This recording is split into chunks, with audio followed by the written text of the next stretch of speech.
Jeshi la Polisi lingependa kuwapa taarifa ya hali ya usalama nchini kwa kipindi cha masaa 6 tangu tulipowapa taarifa ya awali majira ya saa 6 mchana leo tarehe 9 mwezi wa 12 2025.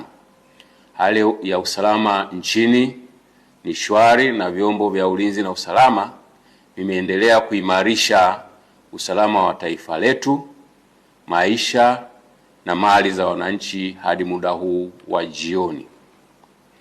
Jeshi la Polisi kwa kushirikiana na vyombo vingine vya ulinzi na usalama vingependa kuhakikishia kuwa kuanzia majira haya ya jioni vitaimarisha zaidi ulinzi na usalama tunapoelekea usiku ili kuzuia na kudhibiti vitendo vyovyote vinavyoweza kuwa ni tishio kiusalama.